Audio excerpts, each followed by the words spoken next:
Hey man, what's up? Um, I I made this video already, but I was distracted. I was watching the game in the process, so I'm on break right now. So I'll just redo it right now. Yeah, man. Basically, NBA cut the deal with Vegas in order to get revenues back on NBA games, betting on NBA games. So they're promoting it in full effect.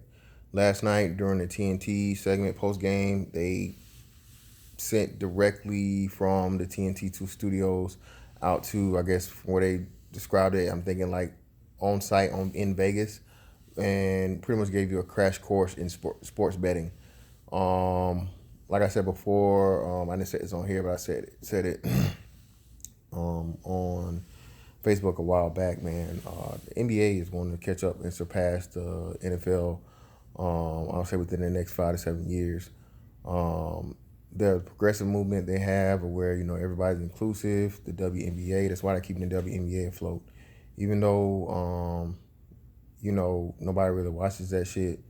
they just showed a commercial for the WNBA during the timeout or whatever. And even though nobody's watching it, the NBA has a really good marketing and they understand it. Like I said, before with the Aisha Curry and Steph Curry thing, the whole Lean In campaign. They were the figureheads of that. Husbands and whatever, the women are important. Help them, make sure you help out around the house. WNBA keeping that afloat.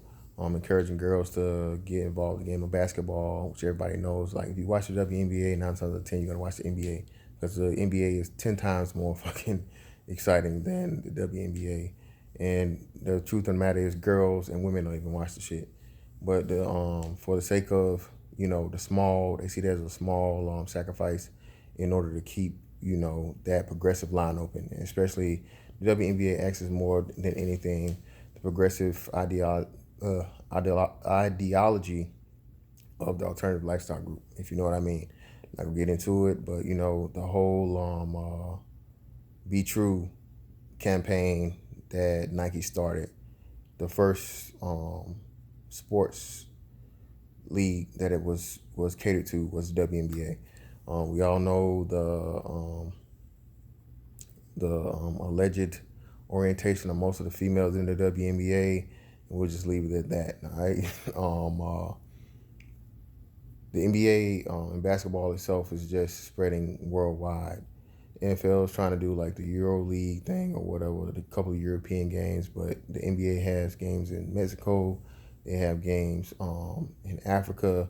They're really globalizing, and the game of basketball just keeps reaching for further and further because basketball is just a fun game, man. Overall, it's cheap.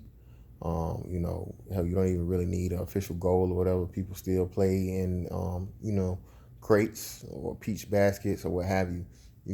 As long as you can make a hole or a rim, get like a old bike tire rim or something, and nail it to a tree, you have a basketball goal. All right. Will it ever reach soccer? No, of course not. Soccer is one of the oldest, it's the biggest, and will remain the biggest sport. But as far as the eclipsing the NFL just has too many. It's too big. It's too many people to play.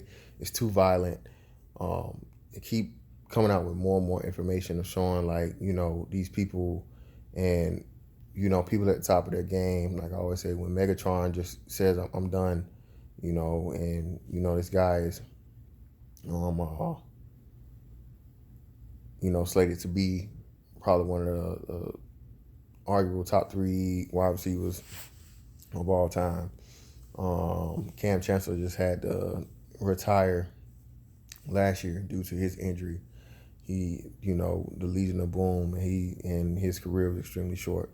And it's just too many things, and the CTE information and stuff is going out, and people don't want to watch it because they're changing the rules and they're making it, less violent.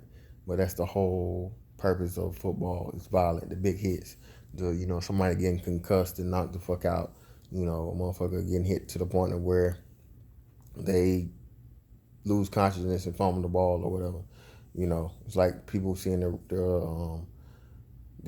car wreck at NASCAR. I'll never forget one of the first sports sciences they ever done was Ray Lewis, and they compared the impact of being tackled by Ray Lewis to being hit by a fucking semi truck. All right. Um, Again,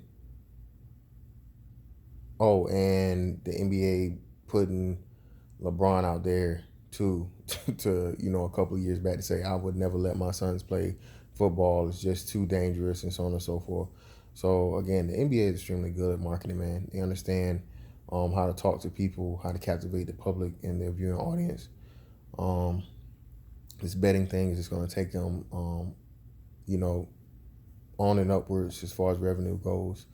Because and to see them promoting it clearly and to have like segments cut out for it, and to see them again tonight, pregame with Jalen Rose, Billups, and Paul Pierce, talking about betting, like what I'm saying, for like the whole segment being centered around betting. That's just telling you that the NBA understands how much money can be made from this, and by cutting a deal with Vegas. But that's that for that, man. I'll catch you on the next one.